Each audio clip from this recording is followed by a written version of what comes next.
Lagos was alive with its usual chaos. The blaring horns, street hawkers calling out their wares, and the smell of fried plantains and roasted meat lingering in the air.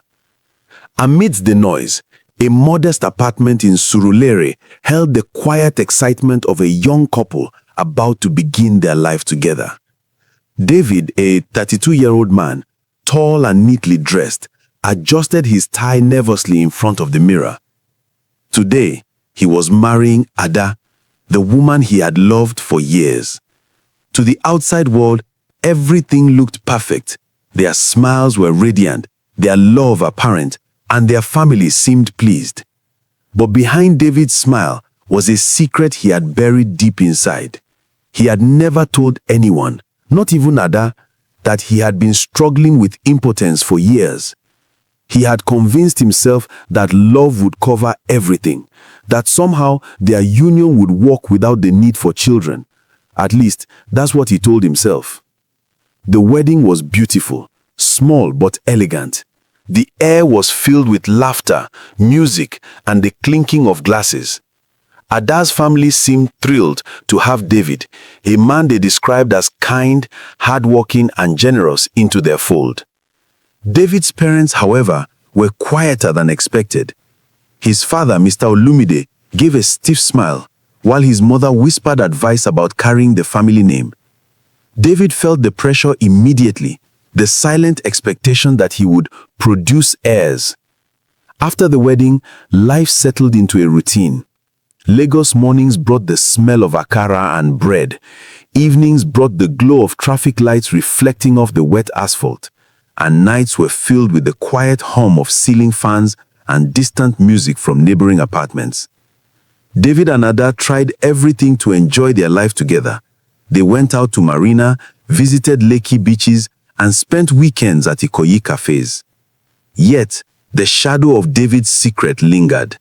Months passed, and while their love seemed to grow, the question of children began to loom over them like a dark cloud.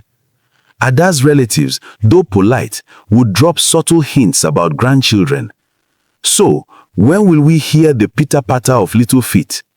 Ada's mother asked one Sunday morning over fufu and egusi soup. Each time, David felt a pang of guilt and embarrassment. Then came the day David could no longer avoid the truth. He had promised Ada a life of honesty, and one quiet night, in the glow of their bedroom lamp, he confessed. "Ada, there's something I need to tell you," he said, his voice trembling. Ada, sensing the seriousness, held his hand. "You can tell me anything, David." David swallowed hard. I can't have children." The words fell into the room like heavy stones. Ada's eyes widened in shock, but instead of anger, he saw confusion and hurt. He tried to explain, tears forming at the corners of his eyes. "It's not your fault. It's mine. I wanted you to know before it's too late." For a long moment, Ada said nothing. Then she whispered almost to herself, "But I want a child. I want our family." David felt his heart break. He had hoped love alone could be enough, but now he saw the weight of reality pressing down on them both. He didn't have answers, only fear and shame. It was during this time that the first seeds of a dangerous plan began to grow in David's mind. He couldn't bear to see Ada unhappy, and he couldn't bear the shame of being blamed for infertility. So, in a quiet, desperate conversation, he suggested a secret. "Ada, what if maybe you sleep with other men to have children, and I would still love you, and the children would be ours?" Ada's silence was deafening. Shock, confusion, and disbelief battled in her eyes. David tried to calm her, holding her hands tightly. "No one needs to know. The children will be ours. We'll love them. Please, just think about it." Ada wanted to scream, to refuse, but something in David's desperate eyes made her hesitate. The trust, the years of love, they made her wonder if this strange idea was a way to save their marriage, even if it felt wrong. As the days passed, the idea lingered like smoke in the room. David's mind, once filled with hope for a happy future, now turned into a maze of secrets and shame. Ada began to sense the strain in him, the quiet guilt that weighed on his shoulders. Lagos continued its relentless pace outside, unaware of the storm brewing inside this small apartment. One evening, as they sat on their balcony watching the sun dip behind the high-rise buildings, Ada finally spoke. "David, I need time to think about all this. I love you, but..." Her voice broke and tears fell down her cheeks. David nodded silently, feeling the weight of every unsaid word pressing against his chest. That night, David lay awake staring at the ceiling, imagining a life filled with love, children, and happiness, but also full of secrets that could destroy everything. Somewhere in the distance, the city hummed on, indifferent to the secrets and fears of two people caught in a web of love, shame, and desperation. Little did David know, this was only the beginning. What started as a personal struggle would soon spiral into a nightmare of betrayal, secrets, and shocking discoveries that would shake the foundations of his life and his family in ways he could never imagine. Lagos mornings were always noisy, but in David and Ada's apartment, the air was thick with tension. The quiet that should have been filled with breakfast chatter was instead heavy with unspoken thoughts. David sipped his coffee slowly, watching Ada arrange the plates on the table, her hands shaking slightly. The weight of the secret they had just acknowledged hovered between them, invisible yet suffocating. For days, Ada avoided looking at David directly. Every glance, every word seemed loaded with meaning. David felt guilty, but he was also desperate. He didn't want Ada to hate him, didn't want their love to crumble, and the idea of children still gnawed at his heart. He had made a proposal that would shock most people, but in his mind it was the only solution to save their marriage and satisfy the unspoken expectations of their families. One evening, after Lagos traffic had slowed and the neon lights of the city reflected off wet pavements, David approached Ada again. "Ada, I know this is hard. I know it feels wrong, but I want us to try, just for the children," he said quietly, his hands trembling as he reached for hers. Ada's eyes filled with tears, but she did not pull away this time. There was love there, yes, but also fear and confusion and something darker, the dread of losing David forever if she refused. They made a secret agreement. Ada would try David's plan, but with conditions. She would have children for their family, yes, but no one could ever know. Not her friends, not their families, not even the neighbors in Surulere who had watched their wedding with such admiration. David promised, and Ada reluctantly agreed, though her heart felt heavy and her mind clouded with doubt. Weeks turned into months. Ada found herself in situations she never imagined, guided by David's anxious instructions. Each encounter was brief, hushed, and secretive. She returned home each night, holding back guilt, while David waited, his mind a storm of shame and anticipation. Lagos carried on outside, the markets bustling, the buses honking, children laughing in the streets. But inside their apartment, every moment felt like a fragile act on a stage of lies. When the first signs of pregnancy appeared, relief and joy battled with guilt. Ada had confirmed she was expecting, and for the first time in months, David allowed himself to smile without shame. But that joy was fleeting. He could not escape the constant fear that someone would discover the truth, that their secret arrangement would shatter everything they had built. Then came a day that would change everything. David's father, Mr. Olumide, who had always seemed distant and cold, invited himself over for lunch. David was uneasy but tried to appear calm. "Father, you didn't have to come today," he said, masking his anxiety with forced politeness. Mr. Olumide's eyes, sharp and calculating, scanned the apartment, lingering too long on Ada. There was something in that gaze, a flicker of interest that made David's stomach tighten. As they ate, the conversation flowed awkwardly. Mr. Olumide asked about the family, about David's work, and subtly about children. "So, when are we expecting the first grandchild, David?" he asked, a casual smile on his face. David's throat tightened. He forced a laugh. "Soon, sir. Very soon." The words felt hollow. He couldn't imagine telling his father the truth, the full, shameful truth that even Ada's children were not entirely his. Days passed, and a subtle unease settled over David. He began noticing small things, his father spending more time around Ada, lingering glances, questions that seemed too personal. At first, he told himself it was paranoia. His father was just curious, perhaps even supportive. But as the months went by, the feelings in David's gut screamed that something was wrong. One night, he returned home unexpectedly from work. The streets of Lagos were drenched in rain, the neon signs blurred by the downpour. When he opened the door to his apartment, a sound stopped him dead. Laughter. Ada's laughter. And another voice, his father's. David froze, the blood draining from his face.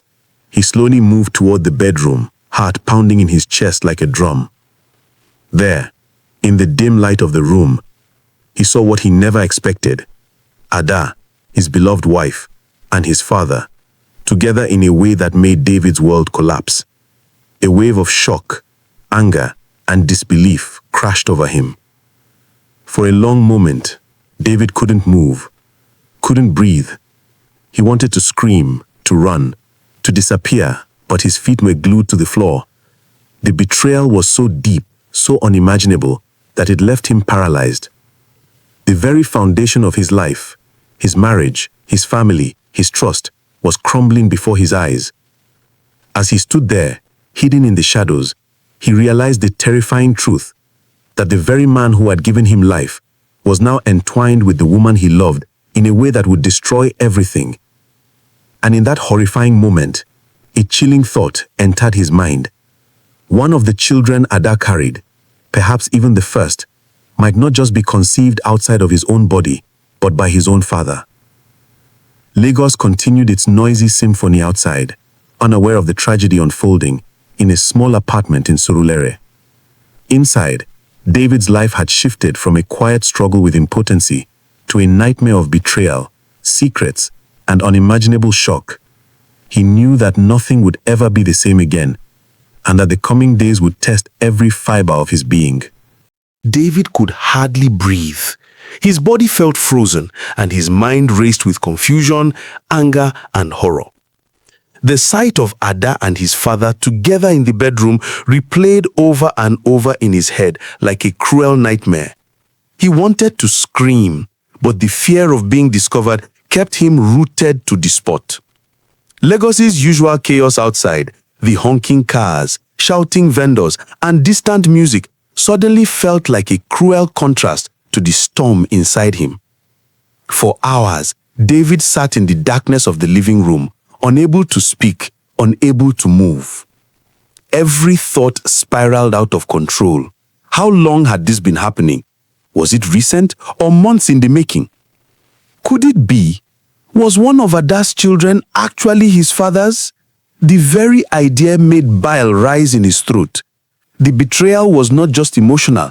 It threatened to tear apart everything he had built, every trust he had ever placed in the people closest to him. The next morning, David confronted Ada. He could no longer endure the tension, the uncertainty, the unbearable anxiety gnawing at him. Ada, tell me the truth. His voice cracked, barely holding back the storm of anger and heartbreak. Ada's eyes widened, a mix of shock and fear flooding her face.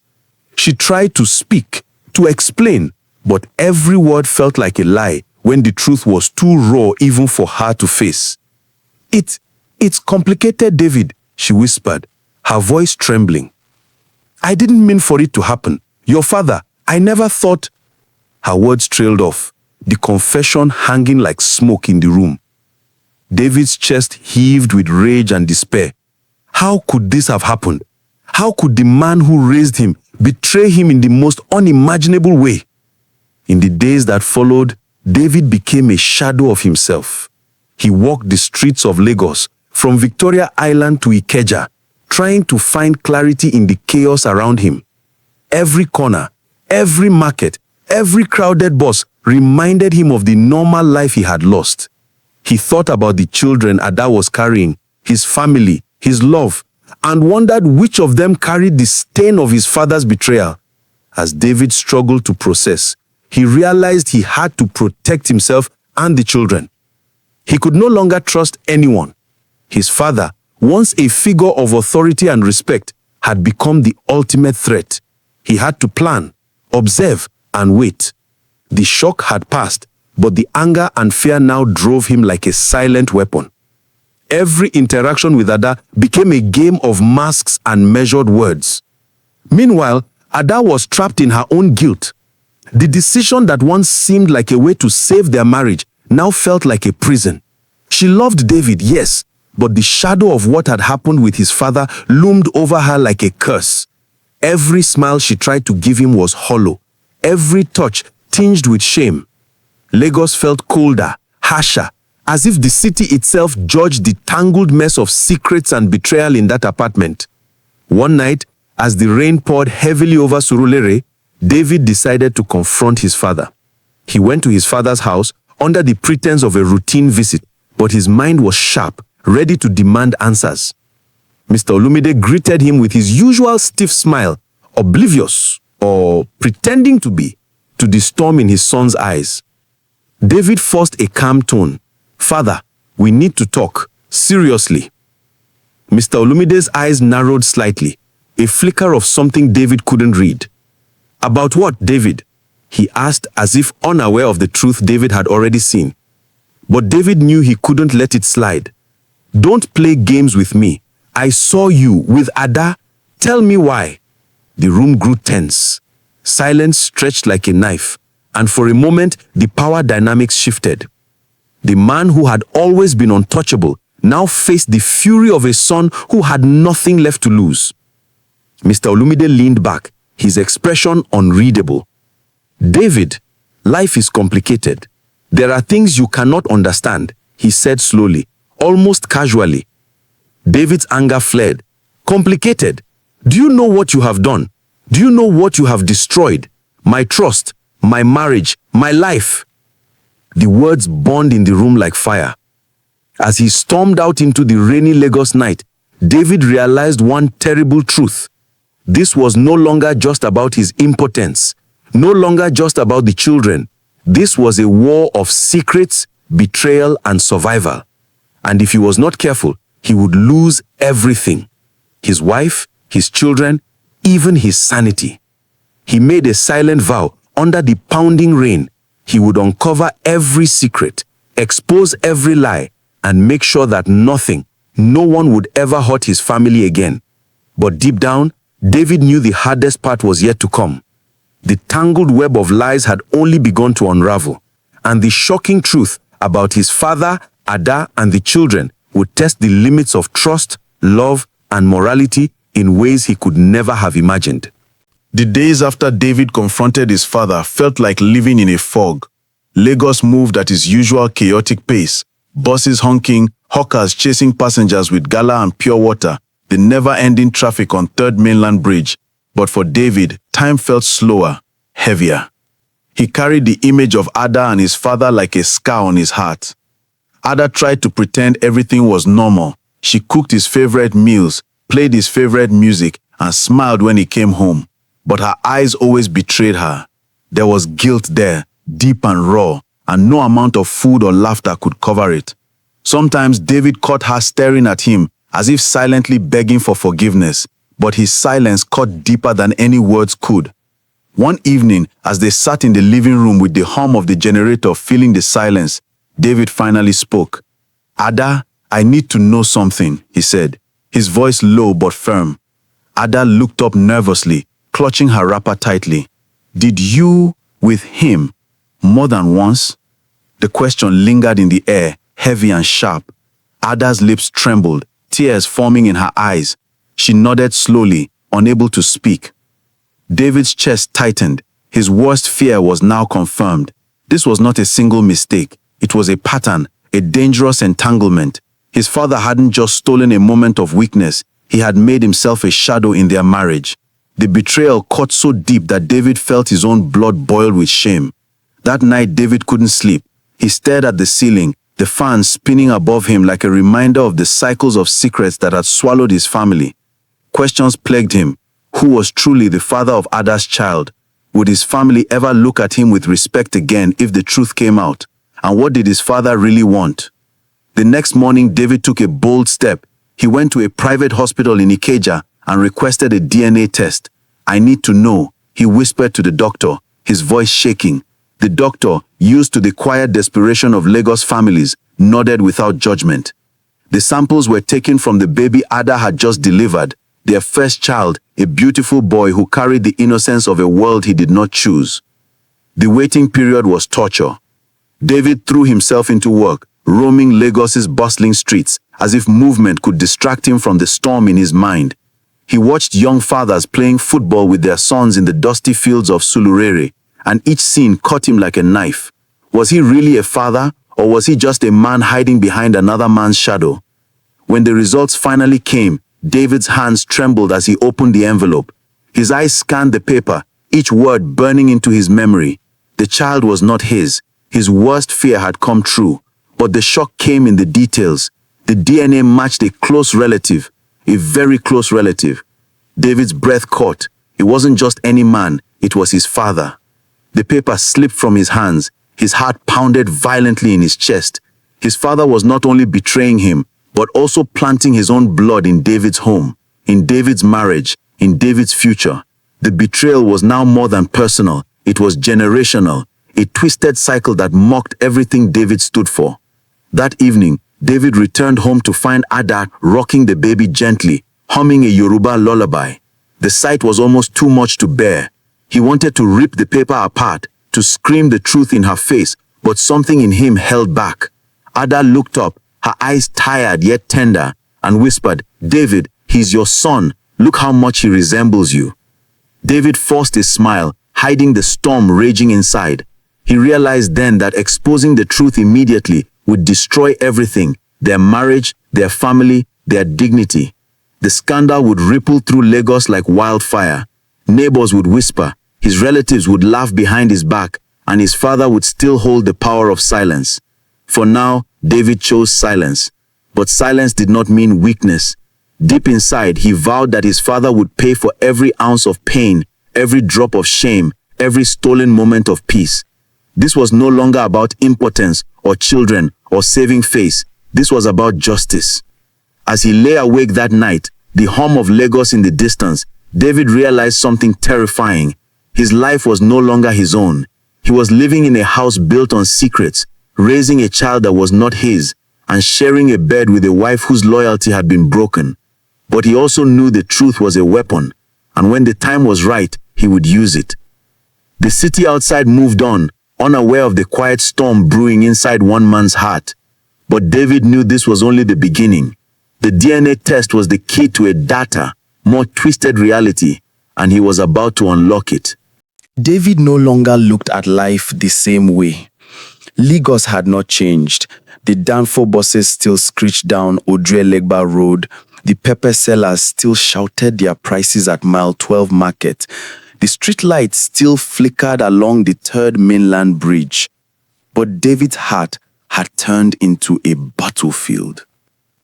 Every sound of his baby's laughter was now a dagger to his chest.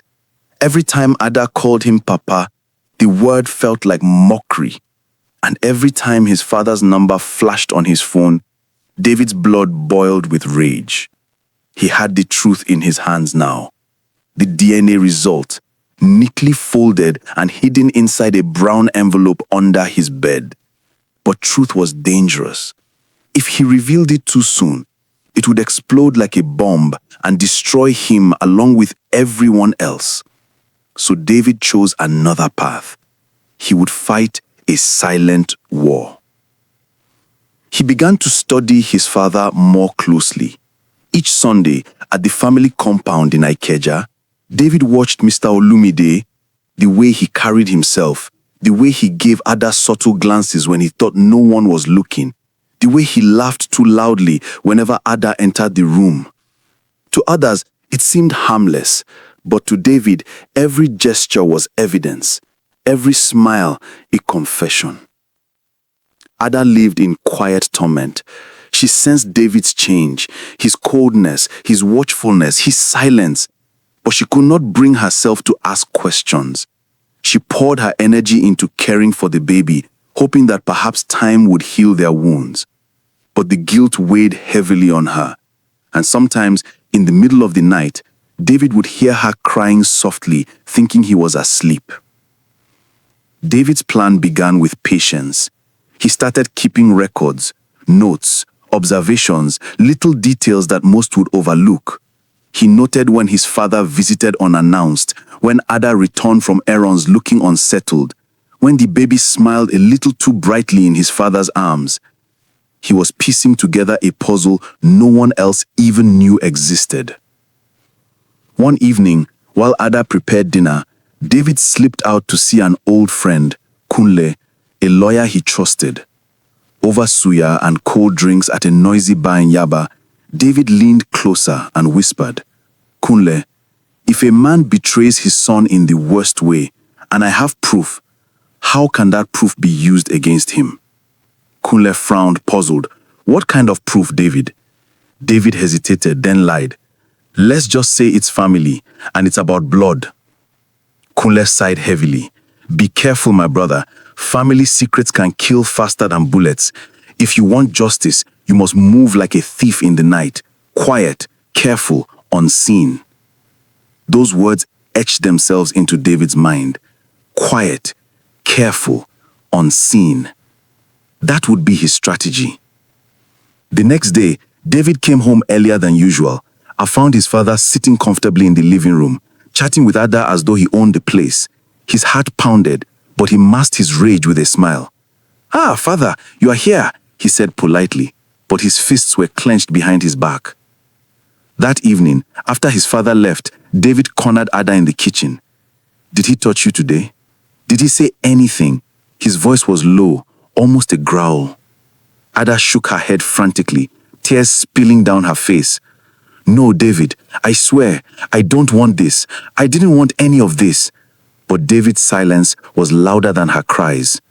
He no longer knew when to believe her.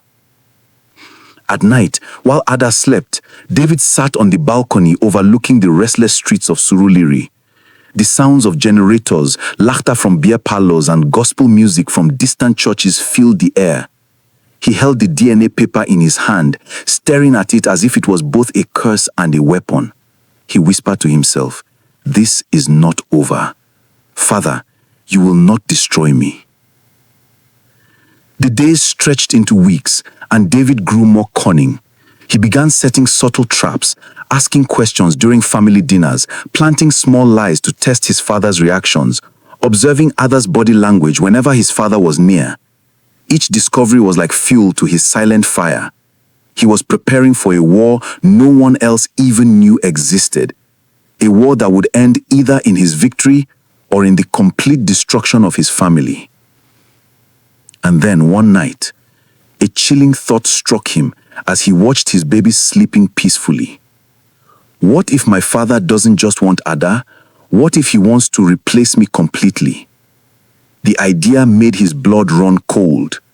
His father's betrayal wasn't just lust, it was ambition, power, dominance. And David realized that he was not just fighting for his marriage, but for his identity, his place in the family, his very existence as a man. The storm was gathering, silent but deadly. David's silent war had begun, and Lagos, with all its noise and chaos, would soon witness a family tragedy that no one could have imagined. David no longer saw his father as a parent. He saw him as an enemy, a rival in a war that could not be fought openly. Every visit, every word, every subtle gesture from Mr. Olumide now carried a hidden meaning. In the quiet of their Surulere apartment, David's mind worked like a chessboard. If he moved too quickly, he would lose. If he moved too slowly, his father would win. Ada noticed the change in him. He spoke less, watched more, and often disappeared into the night without explanation. When she asked where he went, he would simply reply, "I'm working," though the darkness in his eyes betrayed something far more dangerous. Ada lived in constant fear, torn between guilt and confusion. She still loved David, but she no longer knew who he was becoming. One evening, David invited his father over for dinner. It was Ada's idea, hoping that maybe they could rebuild the broken pieces of their family. But David had another motive. As Ada cooked jollof rice and fried plantain, David carefully set up a small voice recorder under the sofa cushion. His hands trembled slightly, but his face betrayed nothing. When Mr. Olumide arrived, his presence filled the room with a tension so thick it was almost visible. He smiled at Ada warmly, too warmly, and patted the baby's head as though he had every right. David clenched his jaw, forcing himself to remain calm. They ate together, the clinking of cutlery masking the undercurrent of hostility. After dinner, David excused himself, pretending to take a phone call. From the hallway, he listened carefully as his father's voice dropped low. "Ada," Mr. Lumide said softly, "you know this secret will not last forever. You must remember, what we share, it binds us." David's blood ran cold. The words were subtle, but the meaning was clear. His father wasn't just guilty, he was confident, almost proud. Later that night, David replayed the recording in secret. The words weren't enough for a public scandal, but they were a start, a piece of evidence, proof that this wasn't just in his imagination. But David wanted more. He wanted to trap his father completely. The next week, he set a second trap. He told Ada he would be traveling to Abuja for work, though he had no such trip. He left home with his suitcase in hand, kissed her goodbye, and walked out the door. But instead of heading to the airport, he circled back and rented a small room in a nearby guest house just a few streets away. From his hidden vantage point, he watched the apartment. Hours passed. Lagos roared around him, Okadas darting through traffic, vendors shouting in the rain, but David's focus never shifted from the window of his own home. By late evening, his heart sank as he saw what he feared most. His father arriving, dressed neatly, carrying a small bag of gifts. David's hands trembled as rage and sorrow collided inside him. He wanted to storm in, to tear the door open and end it all. But he forced himself to wait, to endure, to gather proof that could destroy his father without destroying himself. When his father finally left, David returned home quietly. Ada looked startled to see him. "I thought you traveled," she asked nervously, her voice shaky. David's eyes burned into hers. "I changed my mind," he said flatly, brushing past her. He didn't ask questions. He didn't need to. Her silence was already an answer. That night, as Ada slept, David sat awake on the balcony, the DNA envelope and the recorder in his hands. The two pieces of evidence felt like twin blades, one sharp enough to wound, the other sharp enough to kill. But he still didn't know when or how to strike. And then an idea struck him. What if he could force his father to confess? Not in whispers, not in hints, but openly, in a way no one could deny. The thought made his heart race. If he could pull it off, his father's power would shatter and David could reclaim his dignity. But if he failed, he would expose his own shame, the impotence, the lies, the children who weren't his. It was a dangerous gamble. But David knew one thing for certain. The silent war was about to get. The Lagos sun was merciless that morning, casting sharp shadows across the bustling streets. But inside David's apartment, the real heat came not from the weather, but from the tension boiling within him. His father thought he was clever. Ada thought he was blind, but David was ready to turn the game around. He had replayed the recording from the sofa 100 times. The words weren't enough for a courtroom, but they were enough to stir whispers, enough to plant doubts in the minds of anyone who heard them. Yet David wasn't satisfied with whispers. He wanted a confession so strong, so undeniable, that his father's pride would crumble and Ada's silence would break. So David began to design a trap. At Sunday family lunch in the Ikeja compound, David played the role of dutiful son. He greeted his mother warmly, teased his younger cousins, and even cracked jokes about Lagos traffic with his uncles. No one suspected that beneath his polite smile, his mind was plotting war. His father sat at the head of the table, regal as always, drinking palm wine and issuing orders. To everyone else, he was the picture of authority. To David, he was a thief hiding in plain sight. After the meal, David asked his father to step into the study for private talk. The room was quiet, lined with old books and family photos. But what his father didn't know was that David had hidden another recorder under the table earlier that morning. "Father," David began, slowly, his tone respectful but edged with steel. "I want to talk about Ada." Mr. Olumide raised an eyebrow. "What about her?" David leaned forward. "I know what you've been doing. I know about you and my wife." His voice didn't tremble this time. It was calm, steady, dangerous. For the first time, his father's mask slipped. There was a flicker of surprise, then annoyance. But instead of denying it, Mr. Olumide chuckled darkly. "So you finally know. I was beginning to think you'd never open your eyes." David's chest tightened. He forced himself to remain still, even as rage surged inside him. "How could you? You are my father." Mr. Olumide's smile was cold. "And you are not a man. You think I don't know. You cannot give her children. Do you want the family name to die because of your weakness?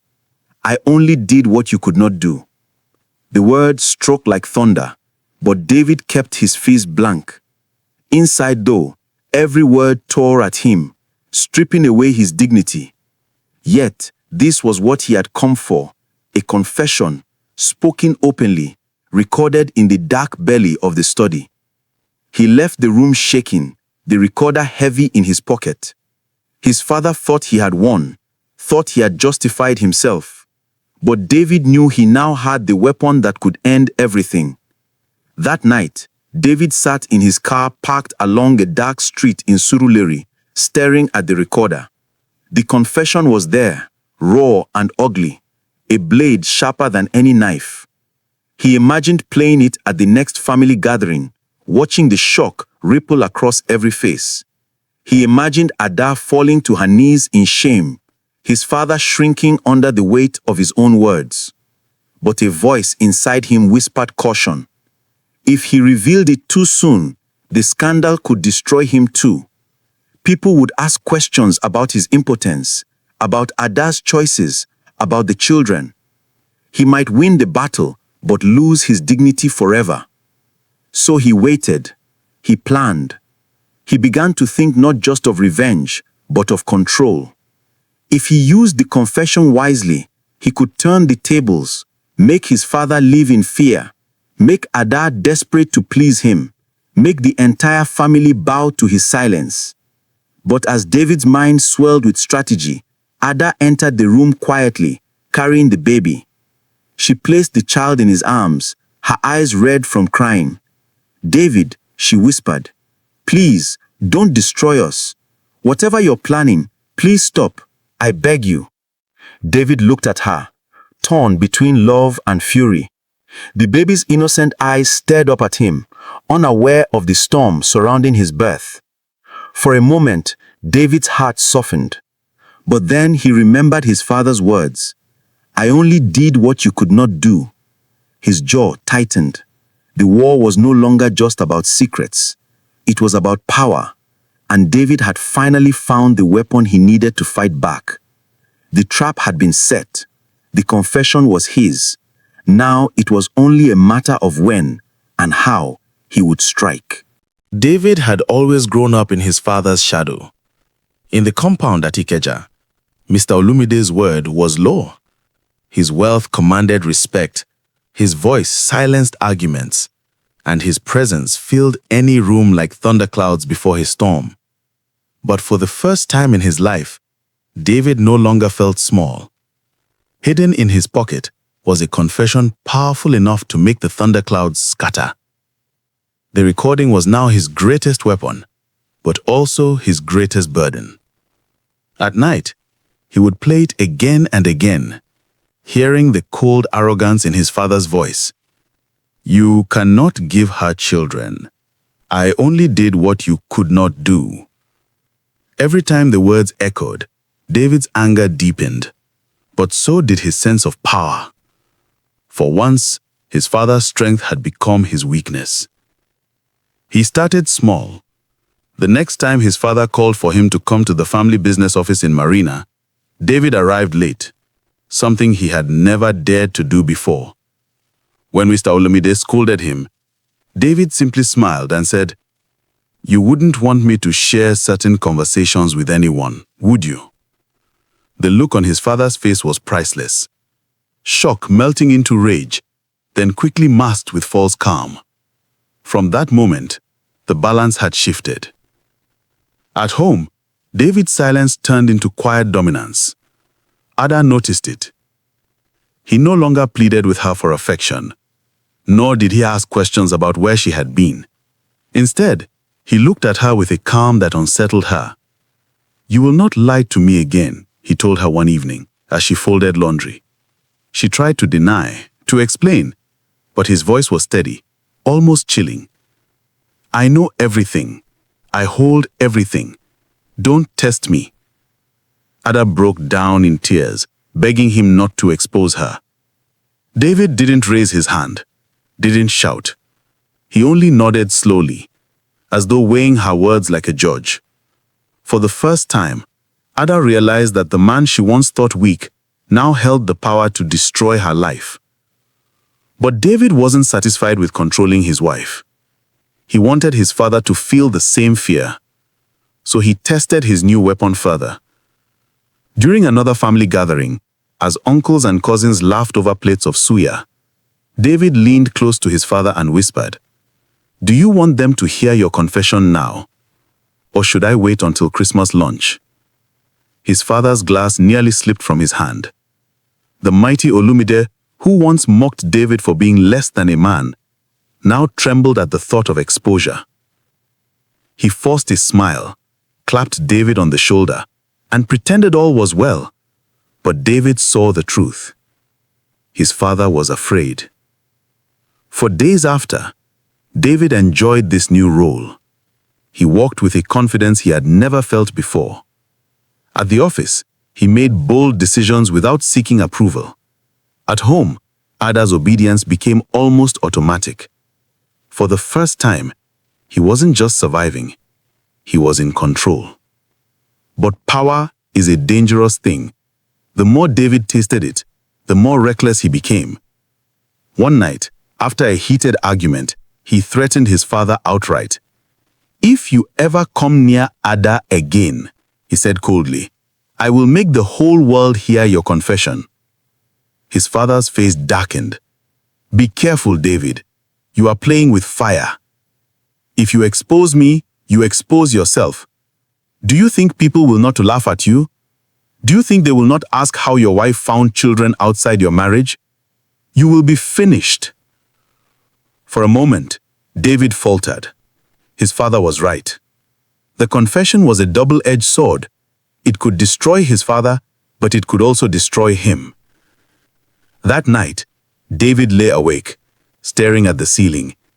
He held the recorder in his hand, the tiny device that now carried the weight of two destinies. Ada slept beside him, restless even in her dreams, while the children breathed softly in the next room. He realized then that the war was no longer just about secrets. It was about survivor. If he moved wrongly, he could lose everything: his marriage, his dignity, even his sanity. But deep inside, David knew one thing. He could never go back to being weak. He would rather burn the whole house down than return to living in his father's shadow. And so, he began to plan not just survival, but total victory. The rainy season had swept through Lagos, filling the gutters with muddy water and painting the air with the heavy smell of wet earth. In the Olumide household, however, the storm was not outside. It was brewing within. David had grown used to the test of control. His father no longer barked orders at him. Instead, he measured his words carefully, as though every sentence might be repeated in front of the entire family. Ada, too, had become subdued.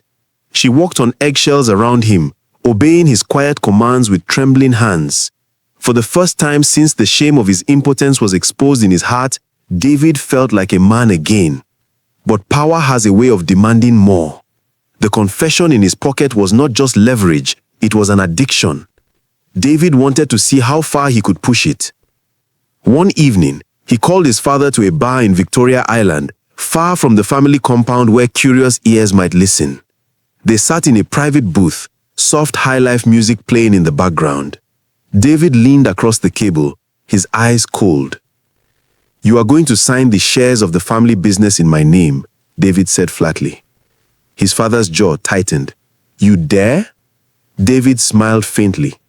"If I dare to expose your confession, everything you built will crumble in shame.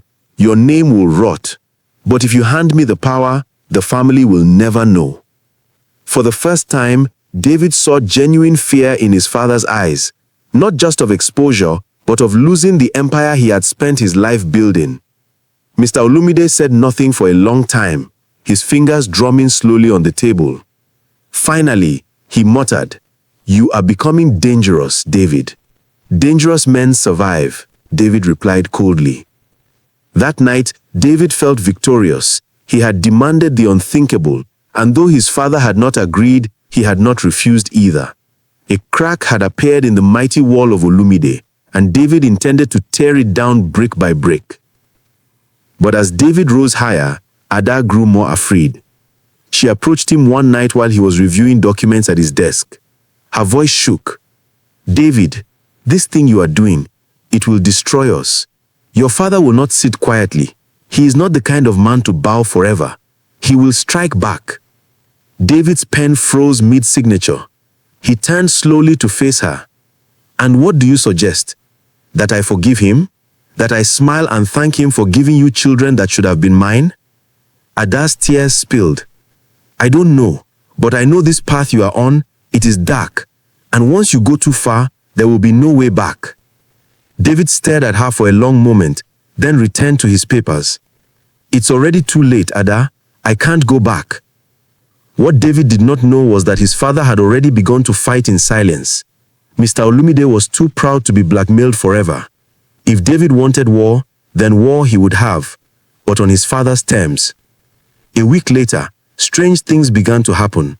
At the family company, David found documents missing from his desk. At home, he received anonymous phone calls at midnight, heavy breathing on the other end before the line went dead. Even Adan noticed shadows lingering too long outside their Surulere apartment, figures that vanished when she turned her head. One evening, David returned from the office to find his father waiting inside his home, sitting calmly in the living room. Ada stood frozen in the corner, fear written all over her face. "David," his father said, his tone steady but dangerous, "you think you can play with secrets? Let me remind you, you are my son. Without me, you are nothing. If you push me, I will take you down with me." David's fists clenched. "Then we both burn." For a long moment, father and son stared at each other, two predators circling the same prey, their family, their legacy, their very name. And Ada realized, with a shiver in her bones, that this was no longer a war of secrets. It was a war for survival. The days that followed felt like a chess match played in shadows.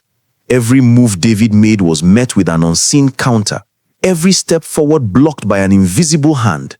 Lagos was alive with noise, horns blaring in traffic, market women shouting prices, generators buzzing at night. But in David's world, there was only silence, suspicion, and fear. At the family company in Marina, David noticed subtle changes. A document he had authorized suddenly vanished from the records. A meeting he was supposed to chair was accidentally rescheduled without his knowledge. Employees who once respected him now avoided his gaze. His authority, though not openly challenged, was slowly being eroded. He knew it was his father's hand at work. Mr. Olumide was too clever to strike openly. Instead, he pulled strings from the shadows, making David look weak without ever raising his voice. At home, the pressure mounted. Ada's unease grew daily. One night, as they lay in bed, she whispered, "David, I think someone is following me. Twice this week, I saw the same man near the market. He didn't buy anything, he just watched me." David sat up sharply, his jaw tightening. "Did he touch you?" "No," Ada replied, her voice trembling. "But the way he looked at me, it was not normal. David, your father is moving, he wants to break you." David rubbed his temples, rage boiling inside him. His father was no longer just protecting his secret, he was waging war. The final straw came one rainy afternoon when David received a letter delivered by courier. The envelope bore no sender's name, only his. Inside was a single photograph, blurry but unmistakable. It showed Ada and his father entering a hotel in Victoria Island. David's hands shook as the paper grew wet from his grip. He stormed into the bedroom where Ada was rocking the baby. "What is this?" he demanded, shoving the photo in her face. Ada's eyes widened, tears forming instantly. "David, no. Please, that was before everything came out. I swear to you, I have not seen him like that again." But David was beyond reason. He smashed his fist against the wardrobe, the wood cracking under the force. "He dares to send me this? He dares to mock me?" That night, David couldn't sleep. He sat alone in the dark living room, the recorder and the photographs side by side on the table. His father's voice haunted him. "You cannot give her children. I only did what you could not do." For the first time, David felt cornered. His weapon, the confession, was powerful, but his father had found a weapon too: shame. If the photograph spread, the whole world would not only laugh at Mr. Olumide, but at David as well. The story would not be about betrayal, but about his impotence, his failure as a man. The next morning, David drove to Ikeja unannounced. He barged into his father's study, slamming the photograph onto the desk. "This war ends today," he hissed. His father looked up from his papers, calm as ever. "War? My son, I am only protecting my name. You think you can shame me? You will destroy yourself too." David leaned forward, his face inches from his father's. "Then so be it. If I fall, you fall with me. But I promise you, father, one of us will not survive this war." There was silence, heavy and suffocating. Two men bound by blood, yet divided by betrayal, staring into each other's souls. Finally, Mr. Olumide leaned back, his smile cold. "Then, let the game continue." And David realized with chilling clarity, this was no longer a private feud. It was a war that could consume the entire family. No be play, traffic apero, no delay. Still with a smile, still with a groove.